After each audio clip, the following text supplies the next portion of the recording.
Welcome to another episode of the Imperfect Show. I'm Susanne, this is Jeremy. We're here this week again with another episode, and we're talking about something we haven't really talked a lot about.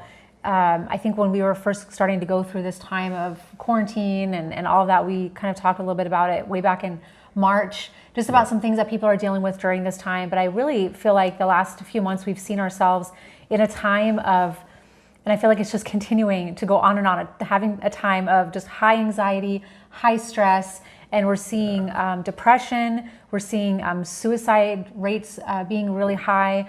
And so people are going through a lot and are really having a difficult time processing, I think, a lot of these things that we're going through. And now it's not just this virus that we have had, but that's kind of continuing, but just some other political things. And then we mentioned last week a little bit about the situation that we find ourselves in right now, where we're having discussions about racism and those kinds of things. And so there's so many things happening in our world right now, specifically in our country. And I feel like people are having a hard time processing all of that. And maybe not in a very long time have we seen the need for really evaluating our lives and looking at balance and having that life balance where things can be kind of going crazy all around you, but you're feeling, I guess you could say, centered or at peace because you have a balanced life. And so that's what I kind of just want to talk a little bit about that today, and just kind of the importance of that, what that looks like. Just having that life of consistency and balance. Yeah, balance is something that I think all of us would desire to have in our lives, but we either have a hard time defining what balance is or what it looks like, and then on the other side, how to get there. And I think it's important to understand, maybe you've heard this illustration before, you've thought about this before when talking about balance or hearing others talk about it. Balance doesn't mean you are perfectly still. Balance really means, and if you're standing and you're balanced, you don't think about it anymore, but your body is adjusting, probably hundreds of times a minute to keep you balanced. If you've ever stood on a surfboard or a stand-up board, for our friends that like stand-up paddle boards, there is balance when you're able to adjust, and it's constantly adjusting. There are forces pulling you one direction or the other, and balance comes when you're able to deal with those forces and bring yourself to a place really where you can function well. That's what we're talking about with balance. We're not talking necessarily about peace. We're not talking necessarily about a lack of difficulty or trial or calm in our world. And that's why this is an important time to have a conversation like this, because the world is, I'll speak for our world, the United States world right now, in a lot of ways, is in chaos. And I don't think it's as bad as we sometimes feel like it is. In fact, I think some of the conversations we're having now are very, very healthy. I think there are a lot of good things that can come out of what we're dealing with. But the question is, can you remain balanced when these outside forces really come against you and oppose you standing up? Are you balanced? Can you move forward? Can you make good decisions? Can you interact in relationships in a healthy, positive way? That's what balance is. Balance is dealing with everything that's going on in your life, everything that's going on. Maybe you have work, maybe you have society stuff you're dealing with, you got kids at home, you got other relationships. Balance is taking all those things, and although they're pulling you these different directions, you find a place where you're stable enough to do what you need to do. And that's why I think this is a great time to talk about balance. This is not just fluffy talk. Sometimes we talk about things like, life-work balance or balance in the home. This is not that. This is saying we know that things are a bit chaotic. How do we get our balance? How do we get our footing and move forward and make good decisions and have good relationships and not kill each other in the process? Yeah, and it's definitely not about perfection because, or maybe even having, your situation be peaceful, because it's not, and it's may never be.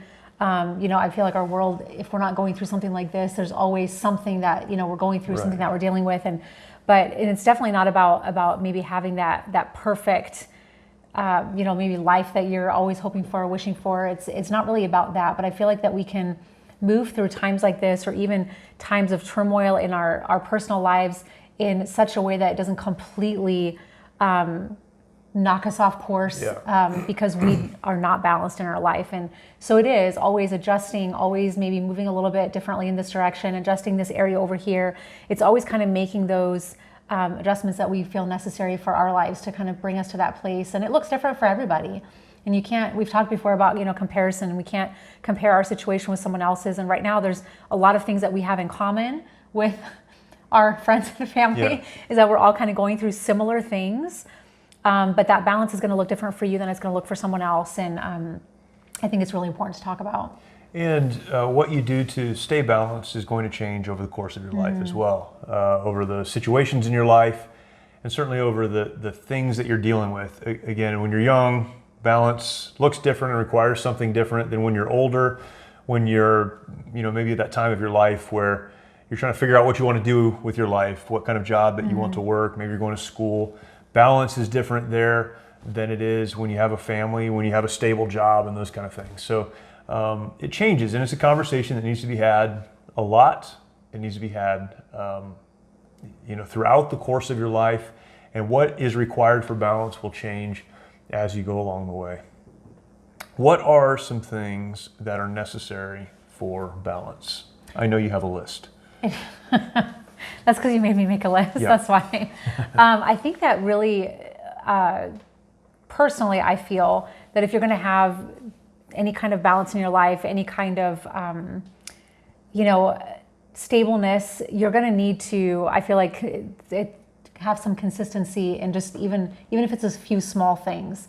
I think it's really important for every person to have some consistency in their life, so that when things are crazy, they can look at kind of their situation and say, okay, like these things are going to stay the same no matter what, and have some things that you have built into your life, have built into your routine, that are consistent all the time, even if it's a few small things.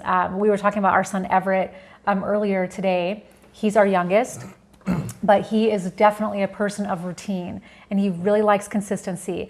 And it doesn't matter what else we do during the day, if we have an errand day, or if we're just staying at home, or if we're going on a trip, whatever we're doing, he starts his day exactly the same every single day. And at the same time. At the same time every day. He gets up at the same time. He does the same things in the same order, and he really thrives on consistency and routine. And I have noticed that, if we have a day where he has to get up earlier, or we have to leave the house like first thing in the morning, he doesn't get to do all these things, that it really kind of throws him off. Yeah. And so he's definitely someone that thrives on that consistency and that routine. But I feel like that's really important, because we need to have some things, and that's just an example. We realistically speaking cannot start our day exactly the same. Right. Every single day. Not all of us can. 10, not all of us can do that, right? But having some things in our life that are consistent like that we know, we're going to do every day, or are going to be those things in our life that are the same. I feel like that's kind of where we need to start, and identifying what those things in our life can be. Yeah, it goes back to something we've said before, is that in life you need to control what you can control, and not worry about the things that you can't control. This is where there's kind of a central point of balance. I can't control, if I'm on a surfboard, I can't control the waves underneath that board. I can't control how things move around me. I can't control a lot of the stressors that I'm feeling, the things that are knocking me from one side to the other. I can't control that. But what I can do is control what I do and how I respond to those things. And that's what routine allows you to do. It gives you something to focus on, so that when things feel out of control, or they're changing, or whatever, you're focusing on the thing that you can actually control. Again, Everett, our son, he can control when he gets up in the morning. He can control what he has for breakfast, and it's the exact same thing every single day. He can control the first couple hours of his day, and we've helped create that so that he can do that, but he does. And that gives him something to focus on, so that whatever happens the rest of the day, he's already controlled the part of that he can. And when we're talking about anxiety, and we're talking about frustration, and we're talking about a world that often seems out of control, or relationship that's not everything we would hope that it would be, or something that hasn't worked out in our lives, a job or a financial situation, we were hoping it would work out a certain way. We can find balance, kind of a centering, when we are controlling through routine the things that we can actually control. And that becomes very, very important.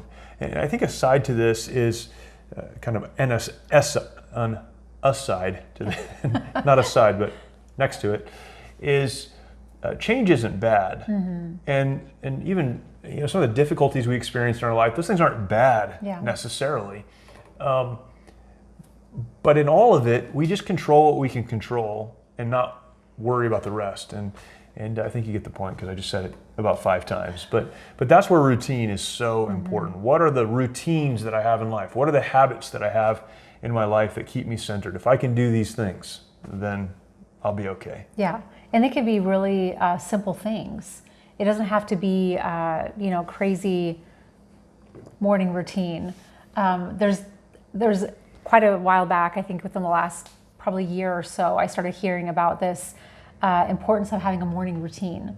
And that can be really stressful for people to think about, okay, now I have to put together this morning routine that consists of these 5 things. Right. And then I have to do, get up and drink my water before I drink my coffee. And then I have to do my yoga. And then I have, have to go for a walk. And that can be really daunting for someone who doesn't have any routine in their life, but also who's maybe now trying to implement something completely new. It doesn't have to be anything involved or complicated. It could just be something very simple. Maybe think of one thing that you can think of that would help you to start each day, or maybe just have as part of your day that would give you that consistency.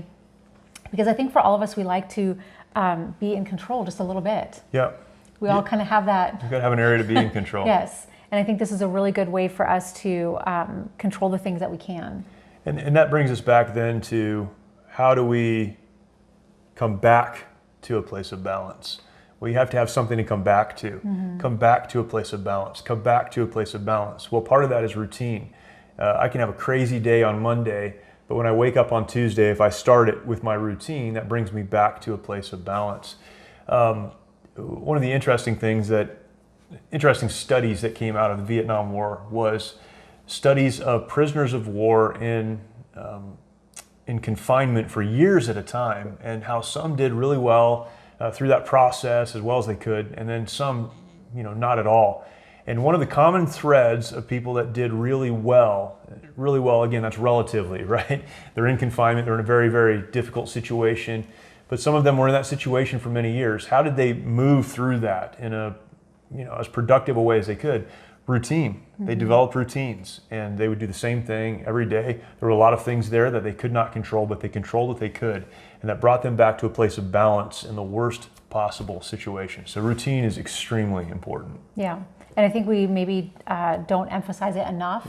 Yeah. Throughout the last few months, I've had conversations with a lot of people who, don't know what to think, don't know, what to do. Their whole world has been turned upside down with now having to work from home, figure out how to do school with their kids at home, and, just do life in a completely different way, trying to figure out all of those things. And it brings a lot of stress to a home. It brings a lot of stress to a family, a lot of anxiety, a lot of kind of unknowns, maybe some fears that you haven't experienced before.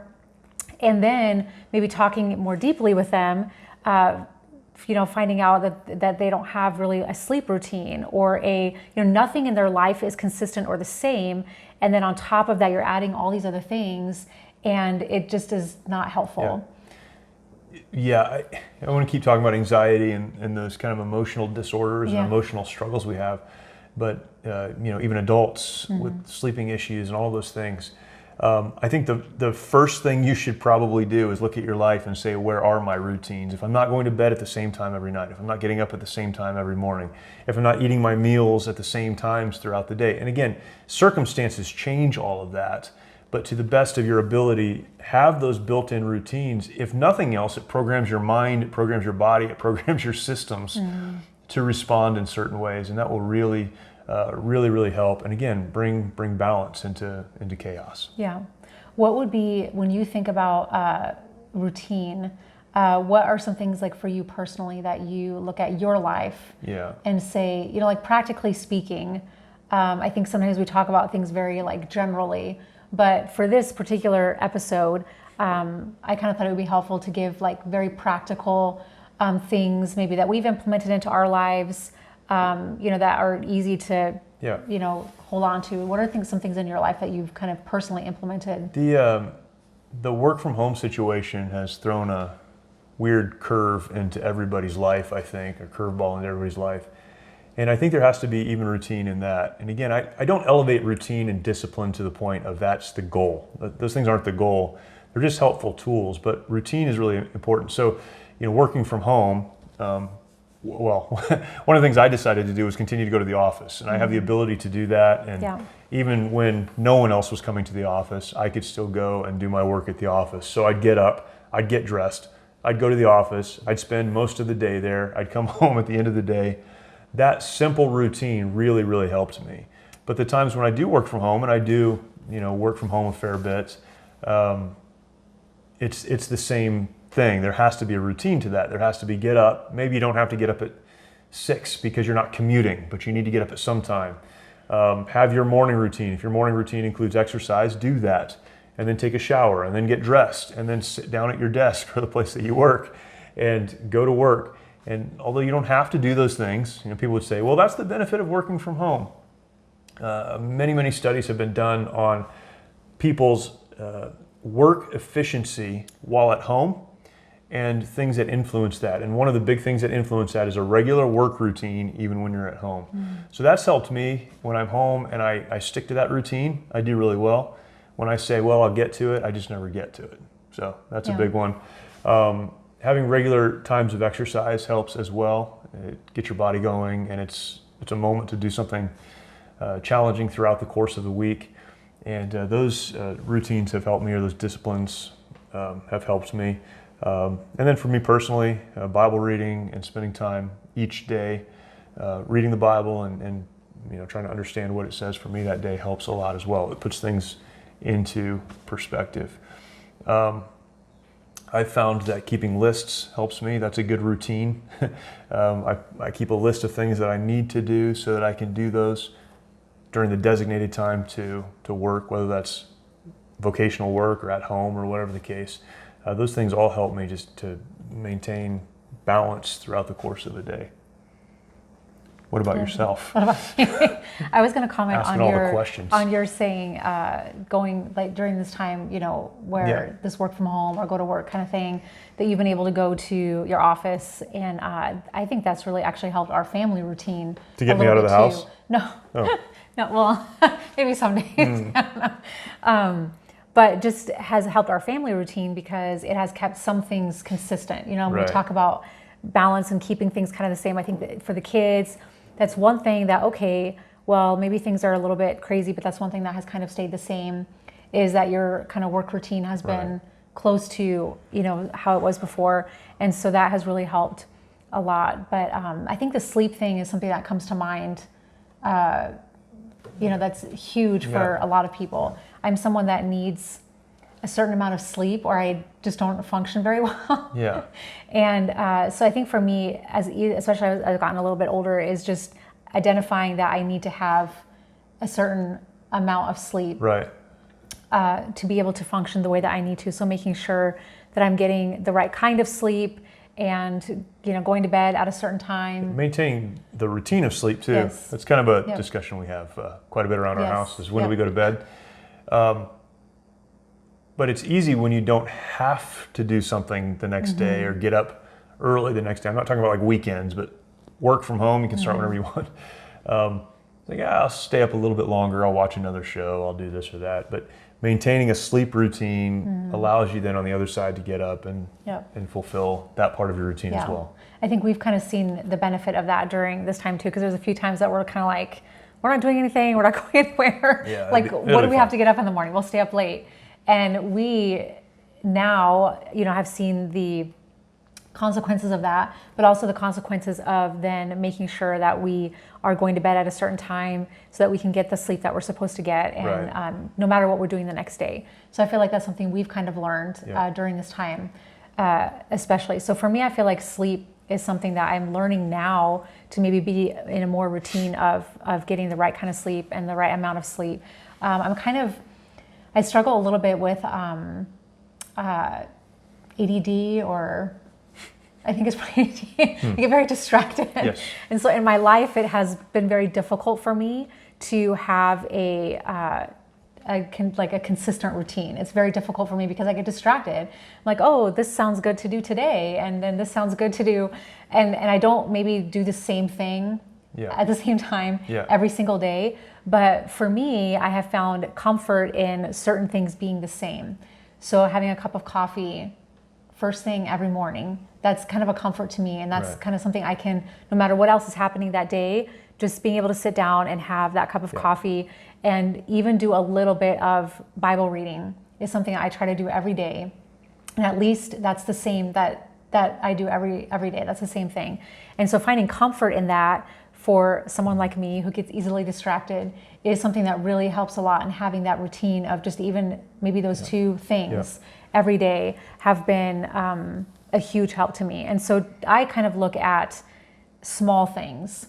You know, for me, it's just making those small changes and having those small things as part of your daily routine or your life routine that helps with that balance. Yeah, that's good. And I think just balancing work and family, and that's for me. I do work. I guess you could say part-time. It's kind of full-time. I don't know.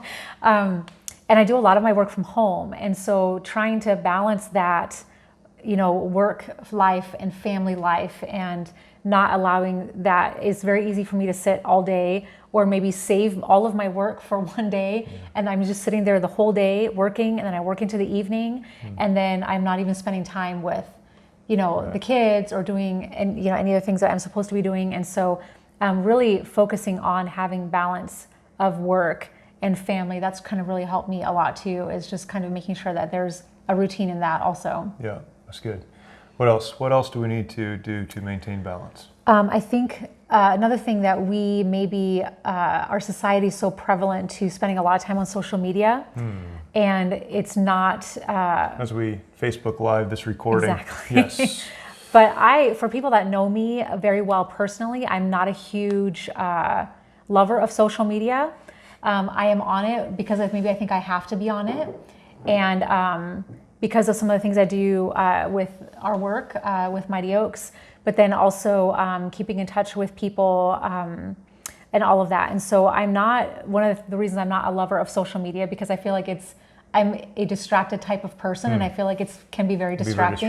Yeah. And so it is, I think that we really need to be limiting our time on social media, not just spending time on it, but then also what we're posting on it. I feel like it really messes with that life balance that we should be having of keeping all things in perspective and keeping ourselves as the people that we're supposed to be and balanced, in our life, and keeping that stress and that anxiety and all of that. I think social media could be a completely other conversation. It's a whole conversation in itself. But I feel like really limiting time on social media, posting things on social media, and then going back and checking to see what people have commented and liked and all those things. I feel like that we can spend a lot of our time doing that, and it really messes with the balance that we should be having. And I think along the lines of that would be like screen time, having a time where we put our phones down. And this is something that you, I feel like, have started to do really well. Make it as part of your routine. Is like you'll come home from work, and a lot of times when we get into the evening, you'll just put your phone, in the bedroom, and it's on. So if it rings, you can hear it. But it's just having like the actual physical act of putting it away, so it's not always around.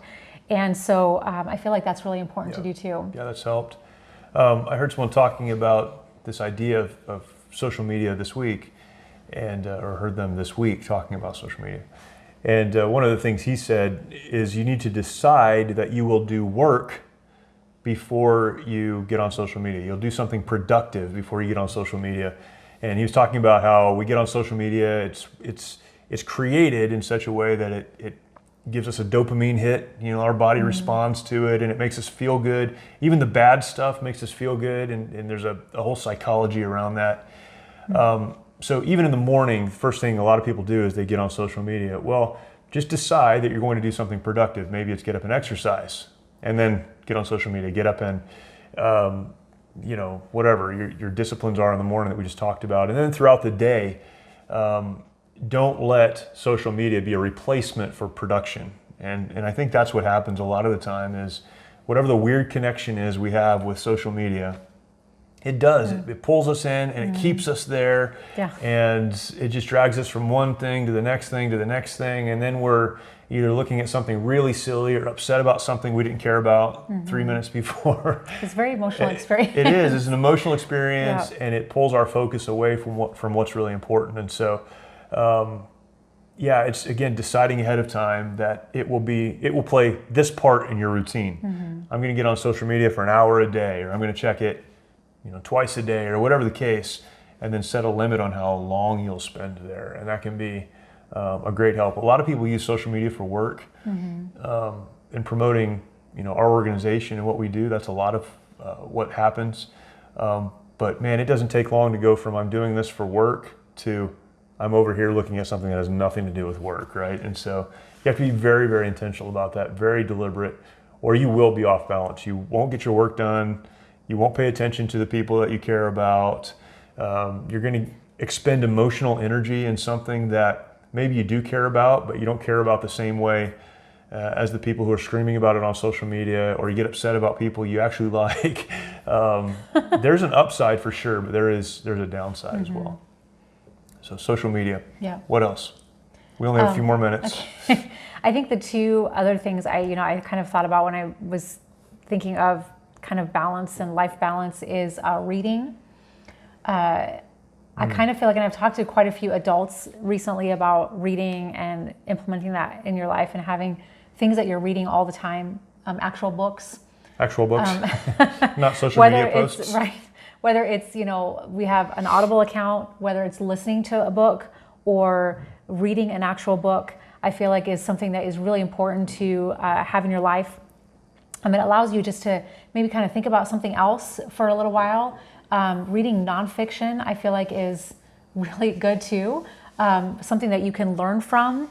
Anything that in your life you're wanting to learn more about, something that you're wanting to maybe implement more of in your life. I'm reading a book right now about leadership, and I'm learning a lot from it. It's really good. I'm kind of reading it a little bit slower than I would like to because I don't have a lot of time in my day, I guess, just to spend on personal reading time. But even just reading a little bit at a time every day has really helped a lot. And it just helps your mind to grow. It helps you to grow as a person. And I feel like it really gives that, just allows you to maybe think about some other things, hearing from what other people have said. And reading, I feel like, is a really important thing to have in your life. Yeah, it's great. It's a good discipline to have too. And I like fiction. A lot of people do, and there's certainly nothing wrong with it. But there's nothing like a good either biography or a good book. There are a lot of not good books, but a good book on a specific topic that you're struggling with. Reading does something that videos can't. I like getting on YouTube and you kind of get the Cliff Notes version, and it's really fast, and sometimes it makes more sense. Reading causes you to process with your brain what's happening, and you have to work a little more for the information. And that's a really good thing too, particularly in our society where so much is watered down. So much of the information we get is very basic. We have access to anything in the world just by Googling it on our phones. Reading an actual book and working through the process of thinking is really helpful, really important. And it just allows you to learn something new, maybe learn something that in a way that you've never thought about it before, learning something maybe that you want to know more about. And I really, really like that about reading in particular. It's sometimes better than watching a movie, better than, watching a video about it. And I think our son, Everett, he said this, and he is one that he really likes to read. But I introduced him to Audible a few months ago, and so he listened to his first book, his first audiobook, and he loved it. And he said, Mom, he said that, he's like, it's better than watching a movie. He said, it's almost better than watching a movie because you can picture it all happening in your mind. And I think the word that you used, discipline, is a really good word to describe that, because you're actually disciplining your mind to focus long enough to have, these pictures and to go through that process of not just reading the material, but taking it in and really thinking about how you can implement it in your life and how you can, apply those things. So that's good. Yep. What's the last thing? That was the last thing. Oh, I thought you had two things. No, it was reading, and then it was learning something new. Oh, learning something new. Learning Okay. something new. Oh, you tied the two things You're together. not really paying attention. I did tie the two I things was together. paying attention. Yes. Learning something new, or learning about something that you kind of just want to know more Right. about. So And you can I do think that through reading. You can do that through reading. Yeah. You can do that through watching videos, but you can do it through reading. Through reading. And I think those are some things that are really just help your life to be more, in balance. If you're always taking in new information, learning something new, it gives you something to look forward to, but it keeps your mind sharp and just helps you to, I think, really have kind of balance out everything in your life. Yeah, that's good. Yeah, life balance is something that no one has achieved just by virtue of being alive. You're still struggling for balance, and that's great. But you need to then recognize that, control what you can control. Don't curse change. Change is not bad. It's just something that needs to be adjusted to. Maintain the routines that you can. Stay away from things that are distracting, and continue to grow personally as a human being and balance. And just learning new things helps you to see the world different and puts you in a place of growth, which also puts you in a place, interestingly, of balance. And I think that's a really important lesson for us right now, because the world is so out of balance. Yeah. So let's do our best to be in balance personally, and then as families, and hopefully as communities, and we'll see our country get back to a place of balance. So very good. Well, thank you for watching, and for those of you that may be watching on Facebook Live or listening to a podcast version of this, thank you for doing that. You can go over to the Mighty Oaks Foundation's YouTube channel. So go to YouTube, Mighty Oaks Foundation. You'll find us there, tons of content on there. And if you're watching or listening somewhere else, that would be a great place for you to go so that you can subscribe to the channel. You can hit the notification bell so you know when new content comes online, and you can follow along with all that we're doing there, and really appreciate it. If you like this show or other shows that you find there, you can comment on those. That'd be great. You can share them out with other people that would benefit from them, and we'll continue to produce content the best that we possibly can. We'll try to maintain balance and do something good. So thank you for watching. Really appreciate it, and we will talk to you next time.